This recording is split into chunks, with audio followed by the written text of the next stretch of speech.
movies today suck. This is an old movie, though. They really suck. Yeah. But that's the thing. Like old movies, they had a message in them. Like it was, even if you looked at like, yeah, I know it's nerdy. Okay, I get it's nerdy. I don't watch all the Star Wars. I watched 3. I didn't watch, what are they up to, 12, and then all the offshoots and all this other lame shit. If you could, you probably would have. I'm just saying. No. The first 3, like not the actual first 3, like the first 3 that came first, not the first 3, or not the 3 that came in chronological order. I knew what you meant, like the first 3 original movies, not the prequels. Yeah. So, you can see like there is a story, there's that hero's journey, starting from humble beginnings and working hard and progressing. And I don't think people like that. People are yearning for that. We brought up like Squid Game. You've seen the evolution of the characters, and the people you wanted to win, maybe they didn't. And the people you wanted to lose, maybe they didn't. But you could see that dynamic shifting and evolving. Yeah.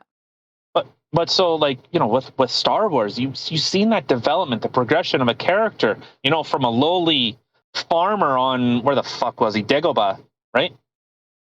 I don't know. You're the nerd watching this shit. And the funny thing is, I've seen more of the movies than you have, apparently, but you just remember the shit. Yeah, but okay, so he's on some shitty dirt farm town, and then he becomes a great, well, not a leader, but he becomes an influential part in trying to overthrow the Empire. But the movies today is, they're perfect, they have no flaws. If it's a woman, that's the sad thing. If it's a woman, they're brave and powerful, and there's no wrong. They're, the Mary Sues. They are perfect because they're perfect. So you have nothing to relate to. Are you perfect? Yeah. Have you seen me? Right. Of course I'm perfect. No. All right. No. But that's a lot of what it is the woman is perfect, the guys are seen as dumb, bumbling fools. And it's hacky,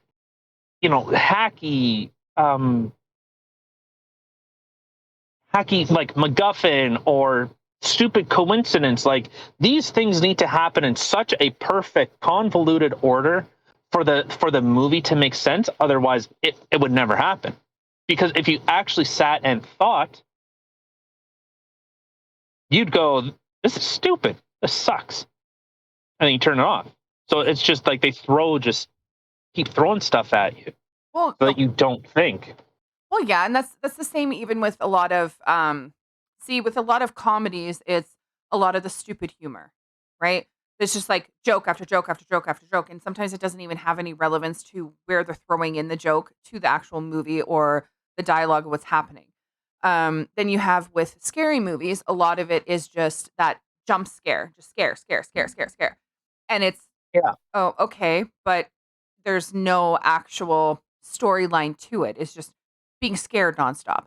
And those just aren't that entertaining. Like, yeah, okay, you get a jump and you laugh at everybody for getting scared and okay, well, woo, it's done.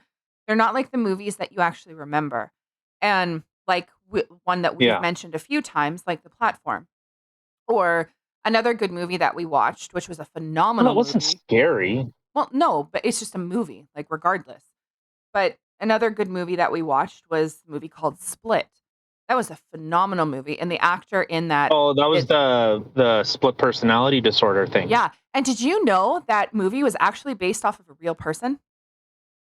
Oh God. Yeah. What you mean like a pre-K teacher? No. Is that like based off of like a kindergarten teacher? Because that's the requirement you need now. Split personalities? Oh, fuck yeah. I guess so. You need to be gender fluid and all this other shit, and a man, like a bearded man in a woman's dress, and you wear makeup. So you pretty much you have to be a teacher. I guess so, but No, this was actually based off of a real person who had 24 different personalities. And he only had a certain amount that were there all the time, and then there were some that were kinda they pushed back. And I apparent I could. I'm sure there's a lot of people with gender study degrees go only 24. Huh. Probably. Well, see, and that's literally a, comparison that I've made before. I'm like, "It sounds like people have split personality." Yeah, Like, and you're it's a serious mental illness. I But yeah, know. that's fine. Let's put them in charge of our children. Let's put them in positions of authority. Even though teachers union, you can go fly off a fucking roof for all I care. I think you're terrible. You're terrible. You're terrible. You're washed up, kid.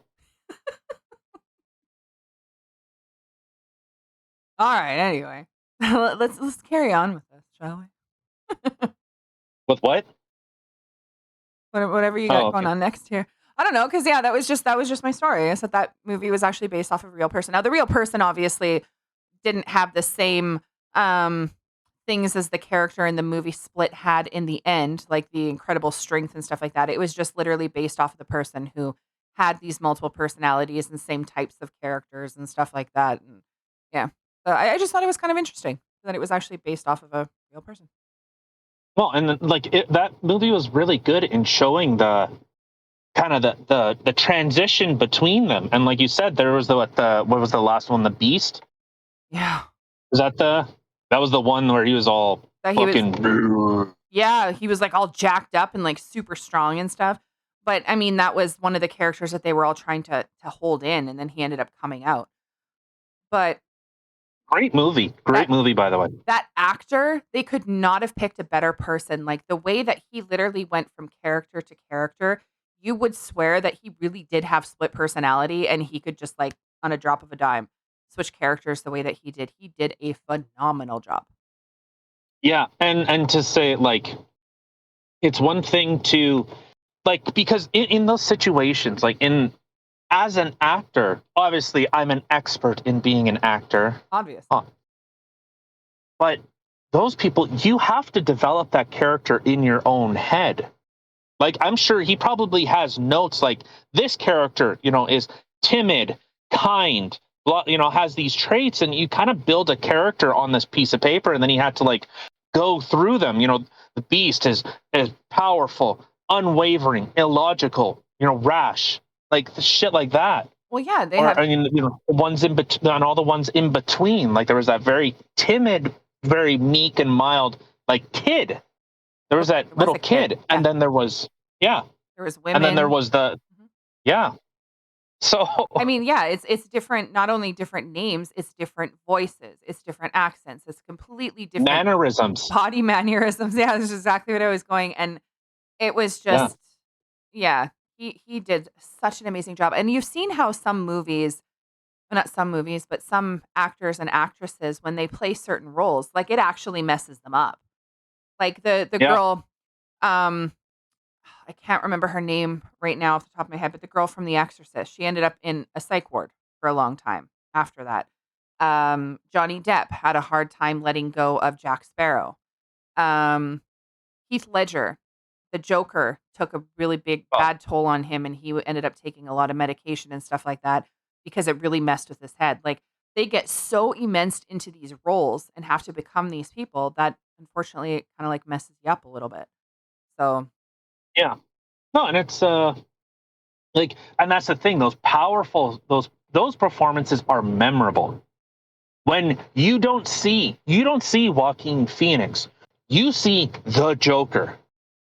Like that that is not Heath or like Heath Ledger or Joaquin Phoenix. Like yeah, you see a different person, and a 100% different person. yeah, So even like Johnny Depp, he's quite timid. yeah. Like he can put on that performance, but him himself, he's a very not a not a recluse, but he doesn't command a room.